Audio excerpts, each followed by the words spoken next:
आज आपण गणितातील एका वेगळ्या विषयावरती आपण जाणार आहोत. द्विचलातील रेषीय समीकरणे आणि त्यांची उकल शॉर्टकट किंवा कमी वेळेत सोडवायचं कसं, हे आपण पाहणार आहोत. आपल्याला दोन समीकरणे दिली आहेत, 4x + 3y = 7 आणि 3x + 4y = 10. आता आपल्याला हे प्रत्यक्ष कोणत्याही पद्धतीने न सोडवता सुद्धा आपण x आणि y च्या किमती काढू शकतो, म्हणजेच त्यांच्या उकली काढू शकतो. ज्याला आपण सोल्युशन म्हणतो ते आपण काढू शकतो. मग कसं काढू शकतो?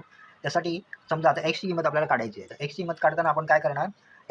ह्या च्या किमतीला आपण सोडून द्यायचं आणि ह्या दोन किमतींचा वापर करायचा. कसा वापर करायचा? तर बघा, प्रथम 7 आणि 4चा गुणाकार करायचा. तो इथे आपण वरती मांडला, 7 × 4. याच पद्धतीने 3 आणि 10 यांचा गुणाकार करायचा. तो आपण वजाबाकीमध्ये दाखवायचा, 3 × 10. आणि छेदाला आपण ह्याला सोडून यांचा गुणाकार करायचा आहे आपण, म्हणजे 4 × 4 वजा 3 × 3. आता आपण हे सोडवूया.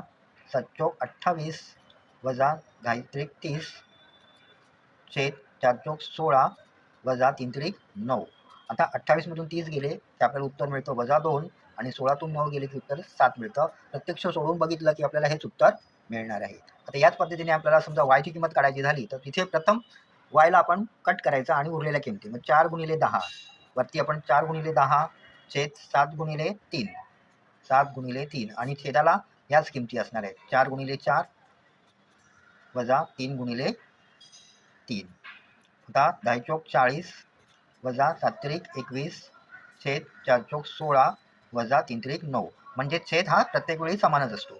याप्रमाणे 40 वजा 21 याची उत्तर आपल्याला मिळतं 19 आणि हा छेद 7 राहतो, म्हणजे 19/7 हे y ची किंमत आहे. अशा पद्धतीने आपण शॉर्टकट पद्धतीने हे समीकरण सोडवलेलं आहे. धन्यवाद.